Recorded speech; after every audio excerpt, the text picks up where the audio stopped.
I'm here to defend my honor and clear my name. 22 years ago, I was falsely accused of something very serious allegations. There were claims made about me that never happened.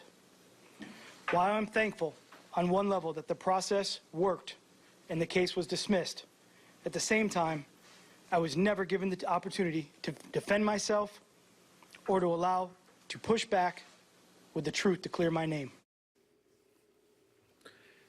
That was Patricia of the Detroit Lions, and this is Steve Moskowitz, our legal expert. And Patricia is the story of the day because the Detroit News found out yesterday with basically minimal digging that A, he had been involved in an alleged sexual assault 22 years ago, and that B, the Lions didn't know anything about it because they didn't really look that hard.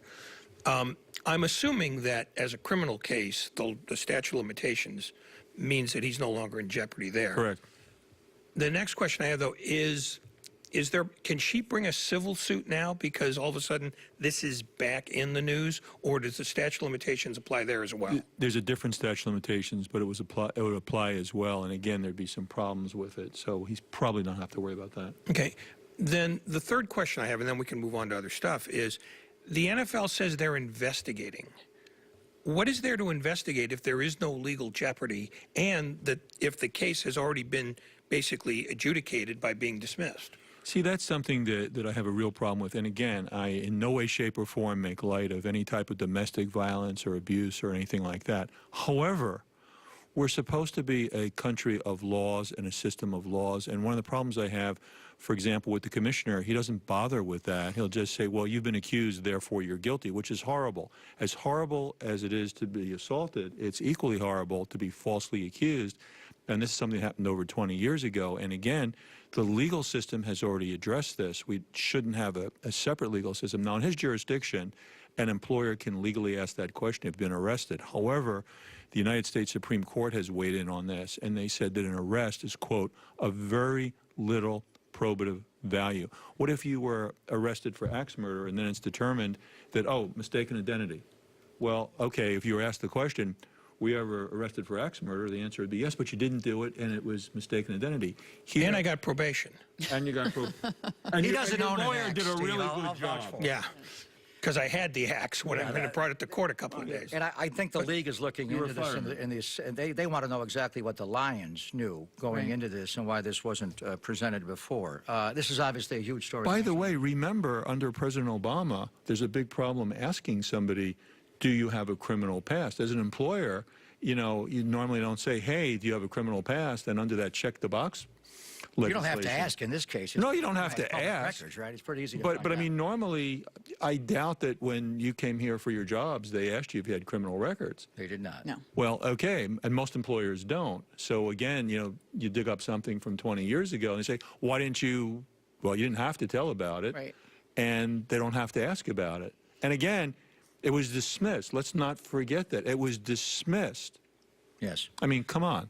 Okay, that happened, you know, 2 decades ago. The Reuben Foster situation, we've had you on the show many, many times. And I think since the last time you were actually on the show, the young lady who accused him of these terrible, terrible acts has completely changed her story and is now going a different way. So she's either lied initially when she met the district attorney's office, or she's lying now is the situation. Now, and here for a bonus, she's recanted through her lawyer.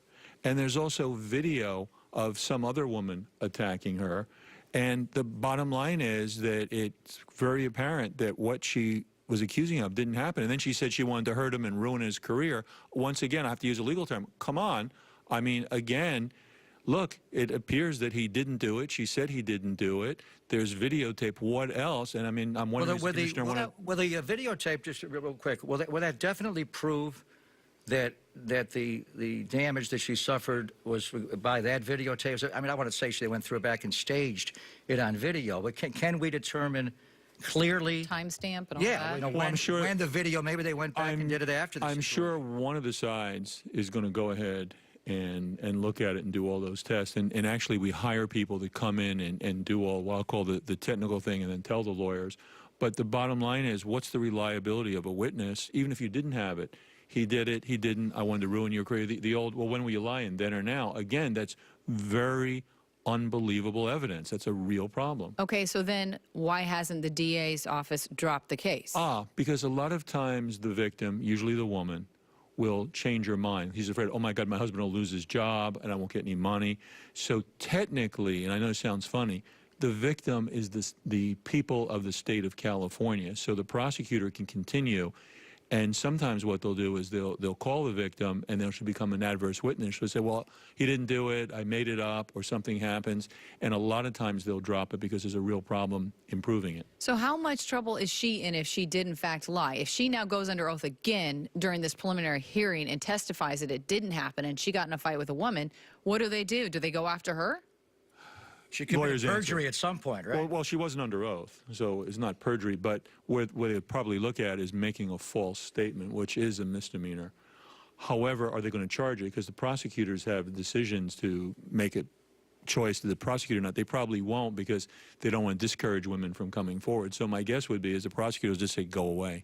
But, you know, the other thing I had a question about was that because she made this claim, the police went to the house, Yes. found the gun that, by the way, was loaded with a 30-round magazine.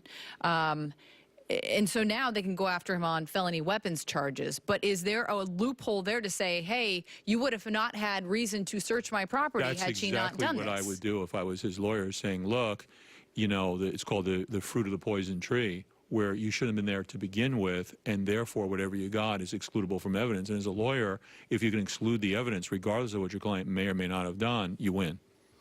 If there is a financial payment made from one direction to the other, is that something we would ever know? Does that ever come out? In spite of what's come out with, may I say the word on TV, Stormy Daniels, normally in most negotiated agreements, there's a non-disclosure agreement and both sides keep their mouth shut. That is standard. I know it's a big deal in the Stormy Daniels case, but normally that's standard and both parties keep their mouth shut.